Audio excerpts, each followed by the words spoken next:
Hey there, everyone. Thank you for tuning in. I'm very excited to share my findings and my project that we worked on through the semester.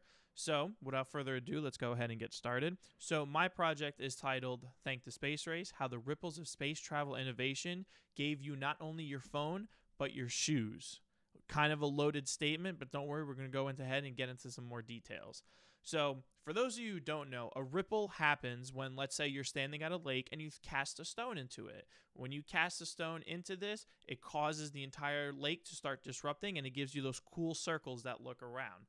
So, what were the three stones that were cast into this lake of space exploration and caused it to start rippling and traveling about the entire lake?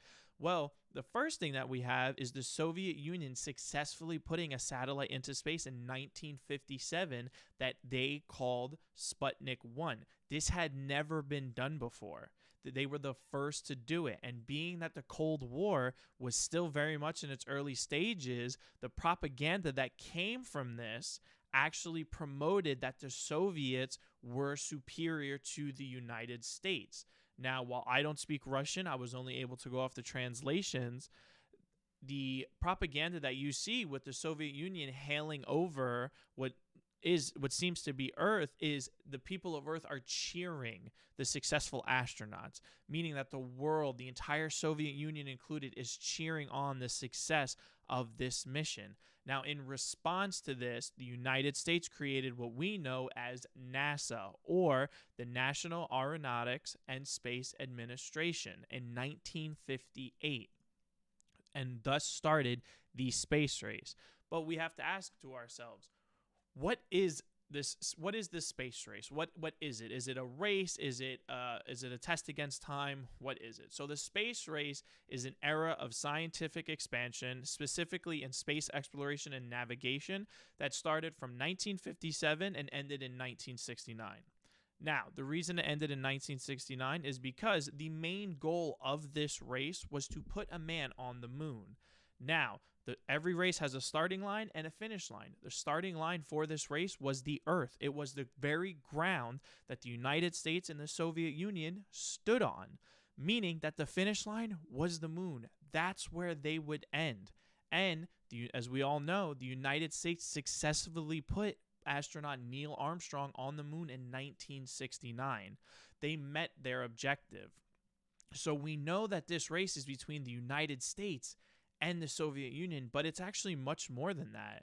The curtains open on a world stage and show that it is capitalism versus communism, two of the most powerful socio-economic systems. And they are saying to the world, we will be the first to do this. The winner will actually show that the system in which they operate their country is superior. So there are three motives for both of these powers that are driving them to get to the moon first. On the United States side, we have the paving the way for space travel. President Kennedy was adamant about getting to the moon. He was ready for America to take this challenge. And on September 12th, 1962, he actually gave one of his more famous speeches about moon travel. But why, some say, the moon? Why choose this as our goal? And they may well ask, why climb the highest mountain? Why, 35 years ago, fly the Atlantic? Why does Rice play Texas? We choose to go to the moon. We choose to go to the moon in this decade and do the other things, not because they are easy, but because they are hard. And that's exactly what Kennedy was trying to tell us. It's not easy, it's hard. But you know what? Not just the people of the United States, capitalism is ready to uptake this challenge, and they are ready to succeed. Now, when we think of it, when we think of capitalism, when we think of communism, those are the economic powers at play. What else would cause these two countries to want to get to the moon first? Well, as Pillar 2 stated, the red threat in space, it's much more than that. It's a military threat in space. So when we actually think about this, we say no human has ever put a satellite into orbit before. While there were attempts, no one has successfully done it until the Russians had done so. This put the United States into thinking, well, if they could put a satellite up there, how much longer until they could put a nuke up there? And once again, with all this propaganda going around, as you see below me, it shows the 2 satellites that the Russians were able to put, and then a rocket, which was meant to resemble a nuclear warhead to show that the Russians were on their way. Now, in traditional military strategy, you have land superiority, naval superiority, and air superiority. As the HIS-219 shows us, it is important to have this new space superiority, being that air superiority was the primitive version of air traffic control, just like the Royal Air Force in World War II was so successful, they were able to hold off the German forces and save England.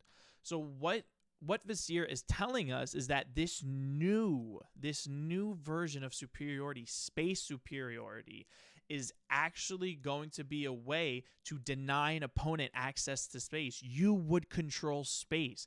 That's what the United States and the Soviets wanted. They wanted to control space.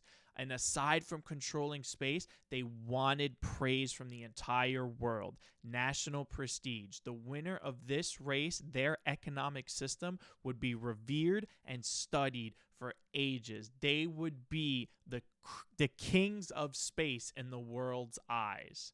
So when we look at the space race, let's look at some of the victories. The United States ended the race by putting a man on the moon in 1969. However, the Soviet Union was able to put a satellite into space first. They were to put a man into orbit in space first. They even put a dog into space first. And most importantly, they developed the ICBMs, which we know as today as intercontinental ballistic missiles. These are missiles that are shot into space, they orbit, and they go to attack another continent. The Russians were doing exactly what the United States thought. They were using space exploration as a way to gain a technological prowess. Now, as we keep looking into national identity, the United States lost multiple times against the Russians. Their pride was hurt. The pride of the United States was damaged because they continued to lose. And Asif Sadiq offers a perspective on how this national identity and how it was so important by telling us that it is essential to the tension between the United States and the Soviet Union that the importance of gaining this technological prowess will construct a national identity. You will be known as the technologically advanced country. And once the race had come to an end, that is exactly what happened, because what we actually look at is the legacy of the space race. So if you look at the technologies beneath me, these are actually all technologies that were able to be invented and eventually implemented into everyday citizens is because of space travel, because of the exploration that we wanted to do. So how exactly were we able to do this? Well, a gentleman who actually founded the company Intel, his name is Gordon Moore, actually theorized a law in which the rate of our technology was growing. And Gordon's law, or Moore's law, became known as the number of transistors in a dense integrated circuit will double every 2 years. What this means in technical terms is every 2 years, the amount of processing power within technology is going to double. How fast did this double? Well, Dr. James W. Cordata gives us a great example by telling us that mobile phones, so the same phone that I hold in my hand right now, has thousands of times. It has richer functions. It's so much more faster than the IBM supercomputers of the 1970s. That's how fast it progressed. From the 70s up till we have our phones. We have the power to put a man on the moon in our pocket.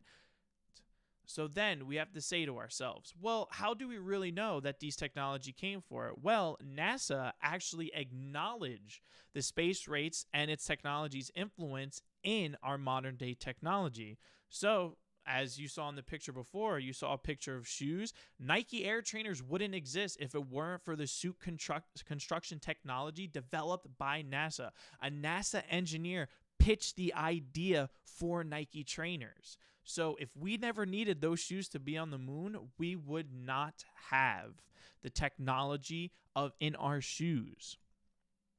So, within conclusion, thank you for watching this video. Thank you. I'd like to go over a few things.